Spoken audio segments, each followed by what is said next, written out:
Welcome back. Lesson number 3 on carving this caricature letter opener. One of the things I realized when we're carving a face, quite often, most of us have a difficult time relating back to what we know about faces to putting it on a 3D object. I'll bet you've seen thousands and thousands of faces in your lifetime, so seeing and drawing a face should be fairly easy for most people with a rudimentary knowledge of drawing. But if not, there are a lot of resources out there to help you with. Let me introduce you to one. Here's one resource that you may not have seen before. It's not really a drawing book. It's not a carving book. It is simply a reference book.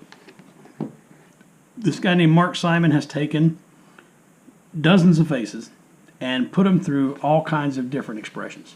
And so as you leaf through here, taking one carver or one person along the way and showing him smiling, yelling, grimacing, whatever, great reference book. And it'll allow you to see a face in profile like this one right here.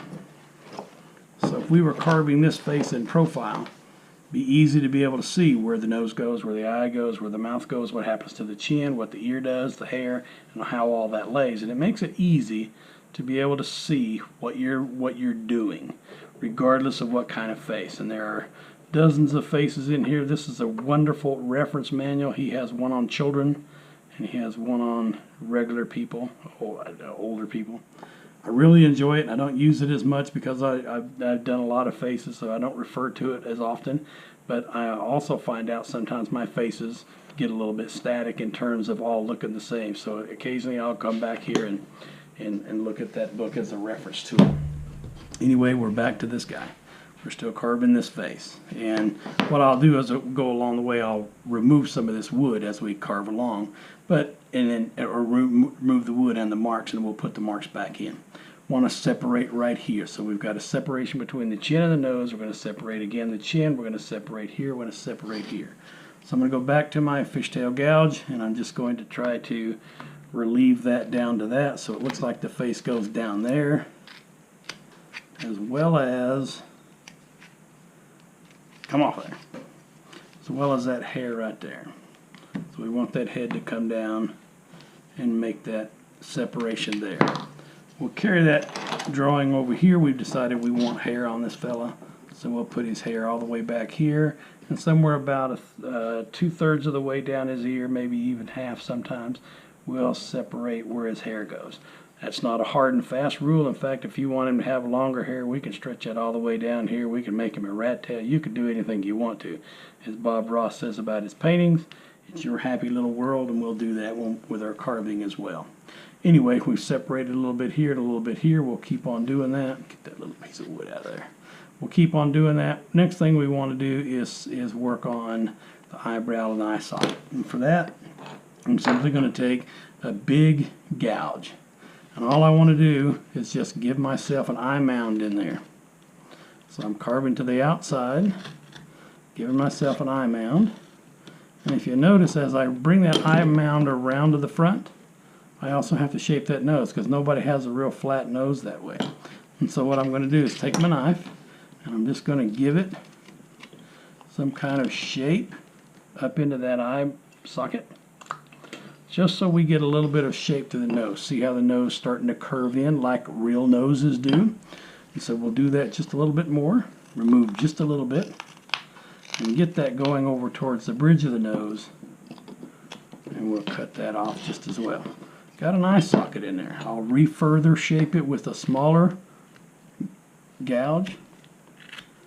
We'll bring that all the way over to the bridge of the nose, which is where the eye socket comes to a stop. We'll carry that a little bit over here into the zygomatic arch, which is that arch that most people have in their temple. So you have this rounded part right here in your temple. And so all we'll do, switch back to a bigger one so we don't have all those carving marks in there. And what we have now is an eye mound. Eye socket goes in there. We'll be able to separate a lot of things in here. My eyebrow It's going to do something like this as a rough shape. So above that, I want to just curve away. And this is a heavier, thick knife made by Mike Shipley from OCC Tools, and I really enjoy it because that 2-inch blade comes in handy for removing a lot of wood, but it's not as flexible for doing some of the things we also want to do. But I'm able to do that. I'm just going in and then curving it 90 degrees away. So I go straight in perpendicular to the wood, and as I carve, I just twist and slice and separate that eyebrow. So you can start to see that eyebrow separating away from the rest of the head, and it'll give us a good surface to put some tool marks in there. I'm going to go ahead and round a little bit of this and separate that hairline back here so that I have an indication. If I carve it in there, I'm probably not going to carve it off, but I'll leave his hair there and we'll round that head down just a little bit more.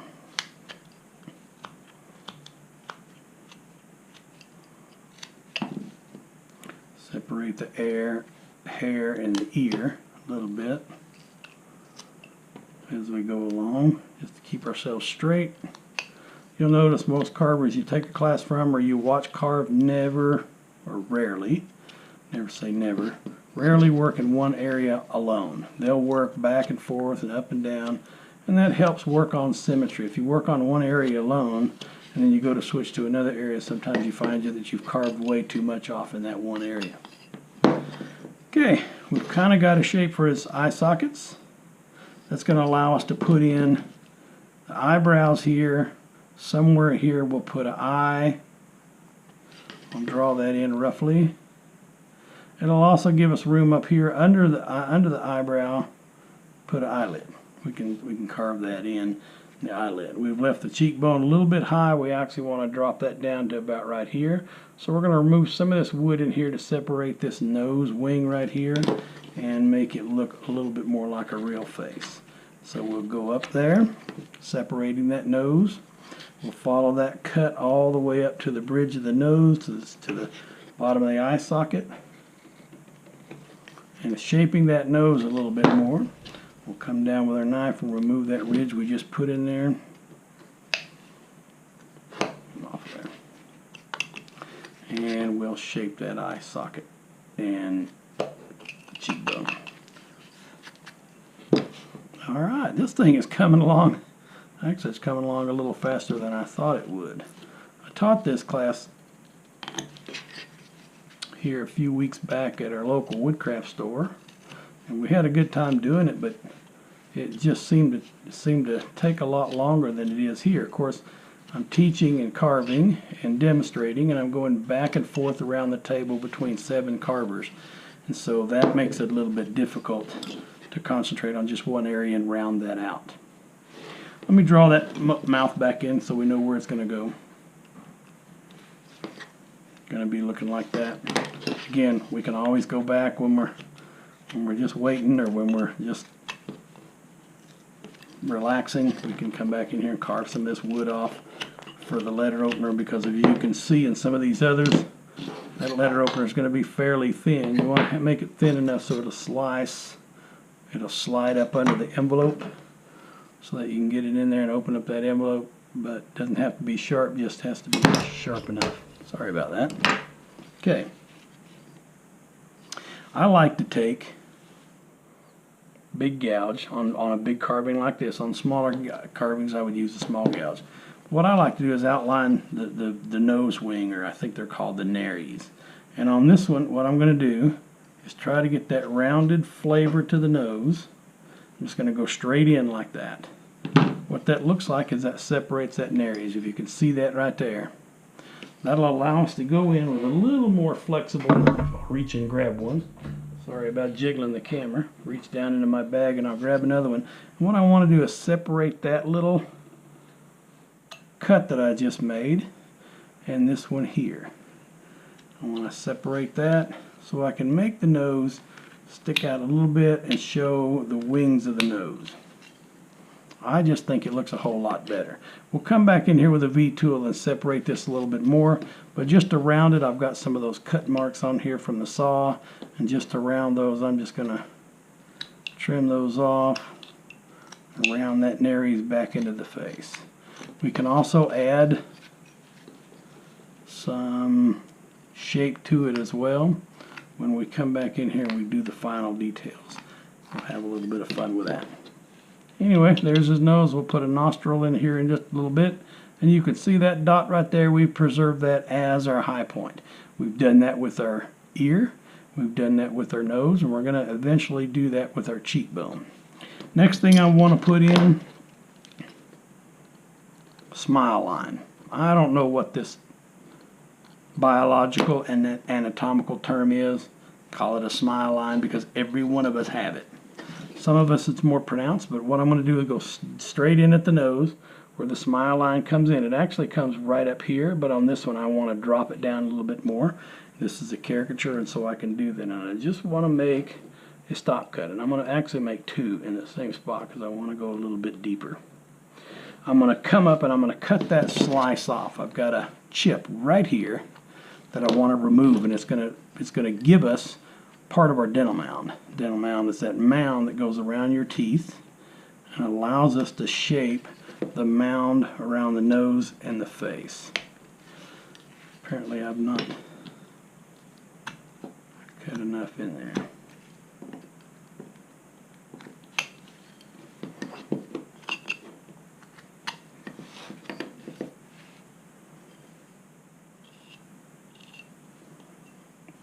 There's his smile line. We can deepen that and make it look a little bit better. We'll come back in here and make a stop cut there so that when we take that off, it should pop right out with a clean cut just like that. And it looks pretty good just as it is. Round off that little corner of the nose where it's a little bit misshapen. I don't like it there.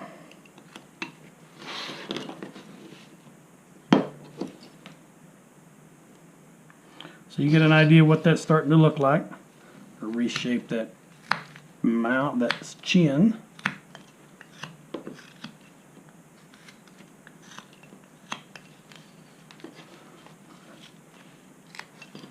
Make it look more like a face. We'll play around with the lips here in just a little bit, but we were going to draw him like this, kind of an old sourpuss guy with a grunt to his face. That'll give us a lip here. We can actually move that lip up a little bit and give us a protruding chin. We got a nose going on there, and we're looking pretty good. I'm going to take my big gouge, like the big, what is this, number 9. This is a Denny tool, number 9. I've had to shorten the handle.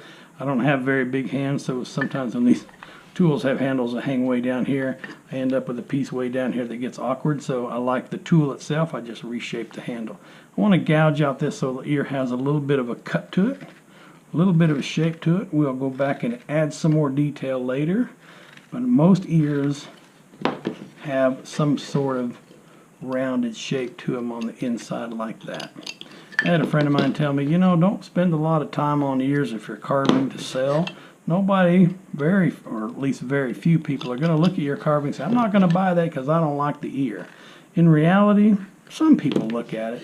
A lot of people don't. A lot of people look at the other features of the face, like the nose, the eyes, the mouth, and they don't pay a whole lot of attention to the ears. Mainly because I guess as humans we don't find ears to be an interesting thing.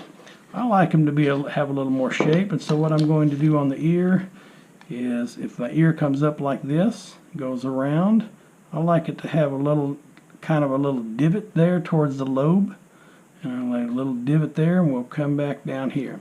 I can do that with a knife as long as you have a flexible one. You have to be careful because if you're not cutting it right, it'll cut off this whole bottom of the ear. You have to be careful as you roll this cut, and you can see that some of it's starting to split off. You have to be real careful. You can do it as long as you're real careful. It's okay to take your time and make sure things are very careful and going the way they want. So now we've got a little bit of shape between the top and the lobe. We'll come in here with the V-tool and we'll make this cut around the outside ridge. We'll make a little thing in here for the wind flap or whatever that's called. But anyway, we'll pick this up in the next video, and I'll talk to you later.